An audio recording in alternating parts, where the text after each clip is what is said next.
Welcome welcome to के के academy में आपका स्वागत है। चलिए आज बात करते हैं आश्रम का अनुमानित व्यय। आश्रम का अनुमानित व्यय। आरंभ संस्था आश्रम में 40 लोग होंगे। कुछ समय में इस संख्या के 50 हो जाने की संभावना है।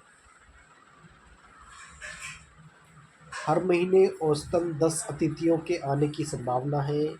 इनमें 3 या 5 सहपरिवार होंगे, इसलिए स्थान की व्यवस्था ऐसी होनी चाहिए कि परिवार वाले लोग अलग रह सकें और शेष एक साथ। इसको ध्यान में रखते हुए 3 रसोई घर हों और मकान कुल 50,000 वर्ग फुट क्षेत्रफल में बने हों। सब लोगों के लायक जगह हो जाएगी। इसके अलावा 3,000 पुस्तकें रखने लायक पुस्तकालय और अलमारियाँ होनी चाहिए।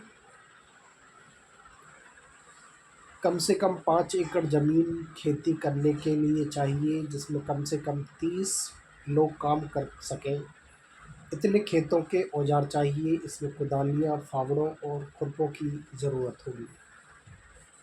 बढ़ईगीरी के निम्नलिखित औजार भी होने चाहिए: 5 बड़े हथौड़े, 3 बसूले, 5 छोटी हथौड़ियाँ, 2 एरन, 3 बम, 10 छोटी बड़ी छेनियाँ, 4 रंदे, 1 सालनी, 4 केतियाँ, 4 छोटी बड़ी बेदनियाँ, 4 आरियाँ, 5 छोटी बड़ी संडासियाँ, 20 रतल, कीलें छोटी और बड़ी, 1 मोंगरा, लकड़ी का हथौड़ा, मोची के औजार।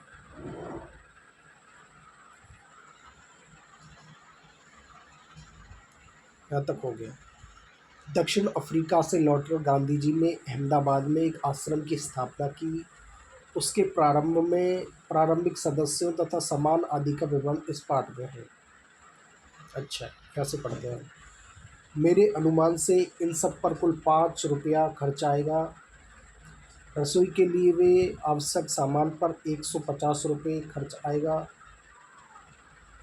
स्टेशन दूर होगा तो सामान को या मेहमानों को लाने के लिए बैलगाड़ी चाहिए।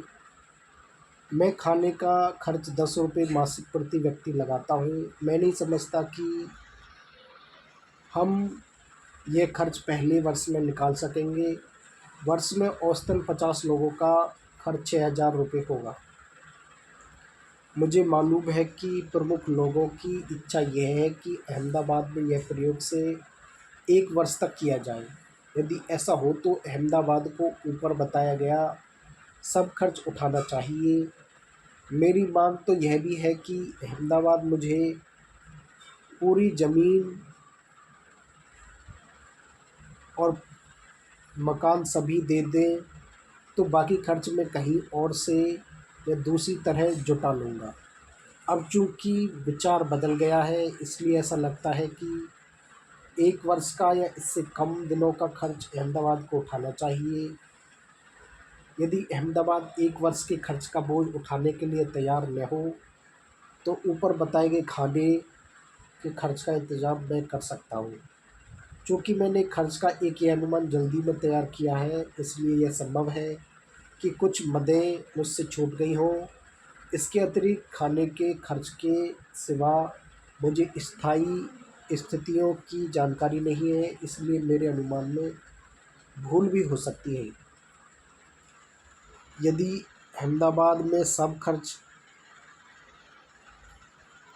उठाए तो विभिन्न मदों में खर्च इस तरह होगा कि किराया, बंगला और खेत की ज़मीन, किताबों की अलमारियों का खर्च, बढ़ई के औजार, मोर्ची के औजार, चौके का सामान, एक बैलगाड़ी का खर्च, 1 वर्ष के खाने का खर्च 6,000 रुपया।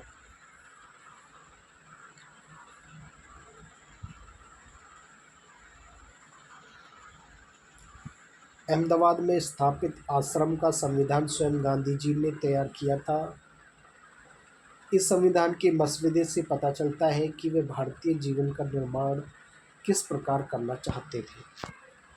4 पतीले 40 आदमियों का खाना बनाने के योग्य। 2 छोटी पतीलियाँ 10 आदमियों के योग्य।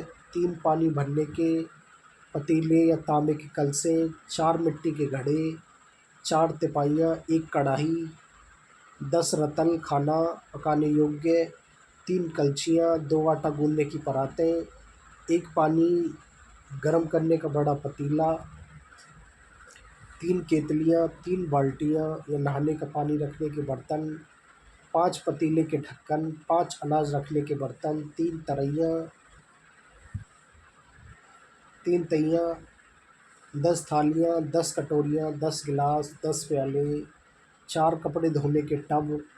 2 छलनियाँ। 1 पीतल की छलनी। 3 चक्कियाँ। 10 चम्मच। 1 करछा। 1 इमामदस्ता मूसली। 3 झाड़ू। 6 कुर्सियाँ। 3 मेज़ें। 6 किताबें रखने की अलमारियाँ। 3 दवातें। 6 काले तख्ते। 6 रैक। 3 भारत के नक्शे। 3 दुनिया के नक्शे। 2 बम्बई हाथे के नक्शे। 1 गुजरात का नक्शा। 5 हाथ करघे। बढ़ई के औजार। मोची के औजार। खेती के औजार। 4 चारपाइयाँ। 1 गाड़ी। 5 लालटेन। 3 कमोड। 10 गद्दे। 3 चेम्बर पॉट। 4 सड़कों की बत्तियाँ। वैशाख वदी 13। मंगल 11 मई 1915।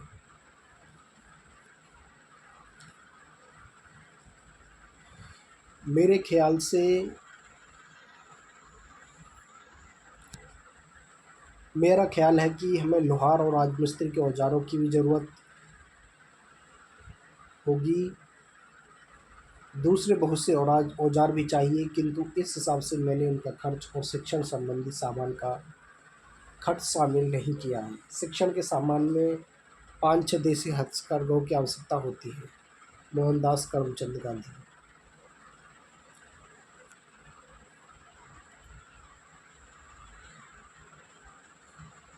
प्रश्न अभ्यास।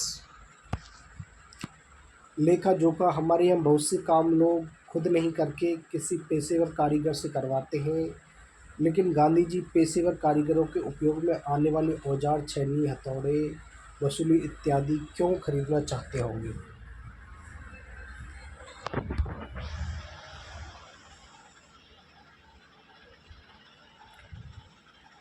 ये क्वेश्चन दे रखे हैं।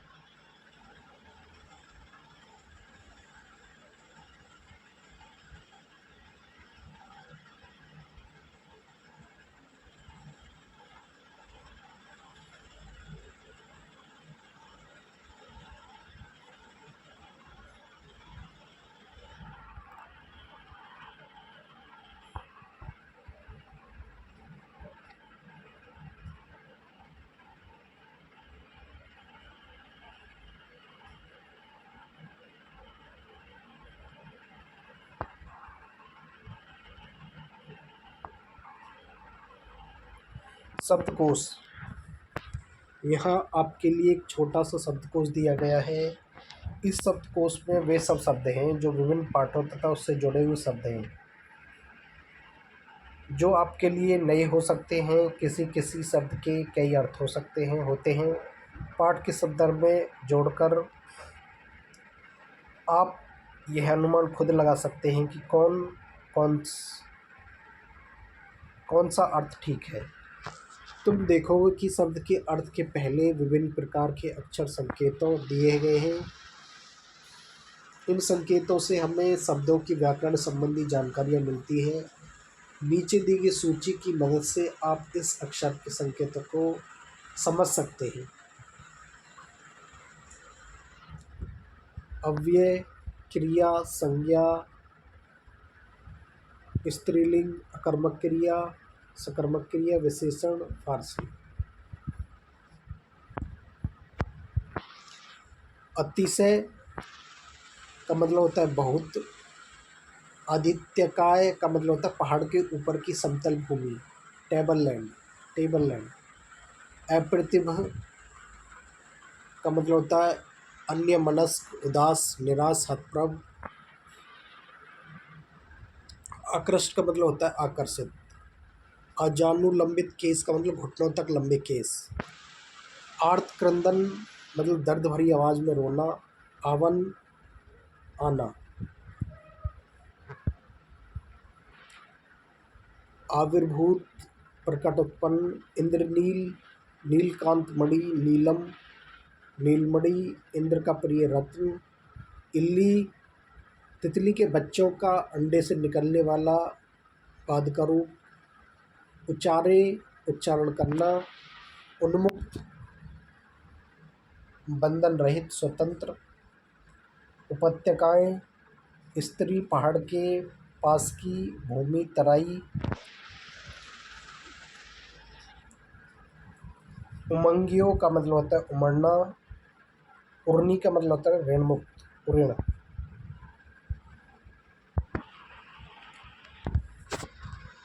कटुक का मतलब होता है कड़वी कटु। कर्कश का मतलब होता है कठोर उग्र।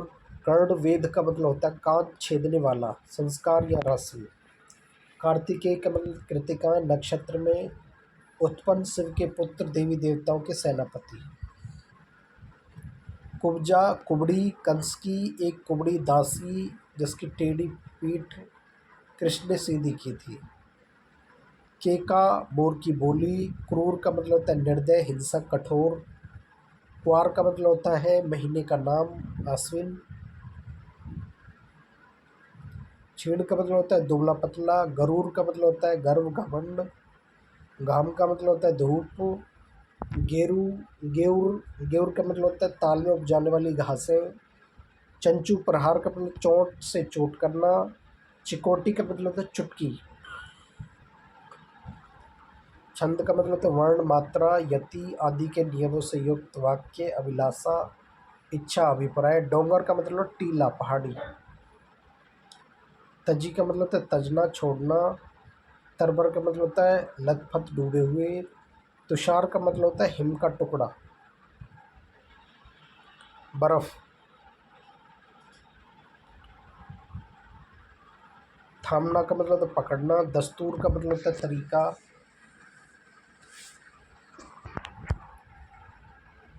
रीति। दामिन का मतलब होता है दामनी बिजली। दुकेली का जो अकेली न हो जिसके साथ कोई और हो। धुति का मतलब होता है चमक चमक। विद्वास द्विशाखा का मतलब होता है दो शाखाएं।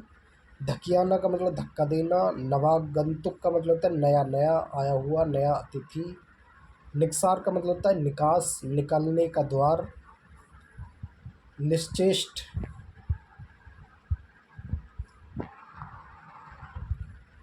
निश्चेष्ट का मतलब होता है बिना प्रयास की चेष्टा रहित अचेत। निषेध का मतलब होता है नकारना मना करना। पक्षी का शावक चिड़िया का बच्चा। प्रकाश का मतलब होता है उपकार दूसरों का काम।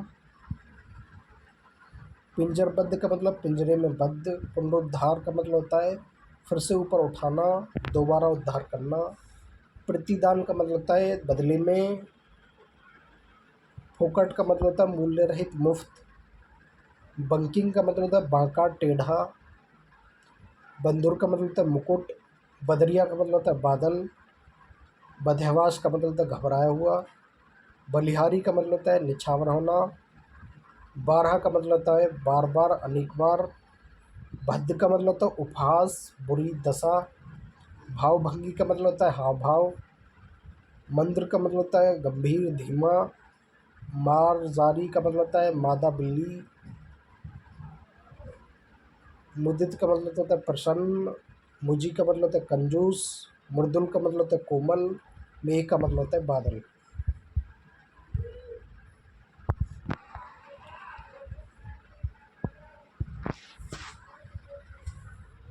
मोथा साई बनप्याज नागर मोथा खेती में उपजाने वाली घासों के नाम हैं। विज्ञापित का मतलब विज्ञापन में दिखाया गया। विनिहित का मतलब रखा हुआ। विसूचिका का मतलब संक्रामक रोग हैजा चेचक। विस्मय का मतलब होता है आश्चर्य। व्यसन का मतलब होता है बुरी आदत। शरद का मतलब वर्षा के बाद और शिशिर ऋतु के पहले की ऋतु। संकीर्ण का मतलब होता है सकरा, छोटा, संकुचित। संगमरमर का मतलब मुख्य रूप से मकराना, राजस्थान में पाए जाने वाला एक सफ़ेद सुंदर पत्थर जो इमारतों में लगाया जाता है। संबृहद का मतलब होता है कुलीन, अच्छे कुल का। संशय का मतलब आशंका, संदेह। सचही का मतलब होता है संचय, जमा करना। शब्द का मतलब होता है शब्द। सरवर का मतलब होता है नदी। सरसब्ज का मतलब हरा भरा। सरसाम का मतलब होता है सिहरन और कपकपी के साथ बच्चों का होने वाला बुखार। सरसाम। साफा का मतलब एक तरह की पगड़ी जो कुछ अधिक ऊंची होती है। साहबी, ठिकानों, समृद्ध अमीर लोगों के घर। शीत का मतलब ओस के कारण, शरद ऋतु। सुजान का मतलब होता है बुद्धिमान। सुड़ा का मतलब होता है सुनना। सुरम्य का मतलब होता है मनोहर, अति रमणीय, सुंदर स्थान। सुहावन का मतलब होता है सुंदर। सुमो का मतलब जापानी पहलवान। स्तबक का मतलब होता है फूलों का गुच्छा। स्थिर का मतलब होता है गति रहित, अचल। स्नेह सिक्त का मतलब होता है प्रेम से भरा हुआ है, स्नेह से भीगा हुआ। स्मृति का मतलब होता है याद करना, याद। स्वपन का मतलब सपना, स्वपन। हर्ष गदगद का मतलब प्रसन्नता से भरा हुआ। होड़ा होड़ी का मतलब प्रतिस्पर्धा, दूसरों से आगे बढ़ने की चाह।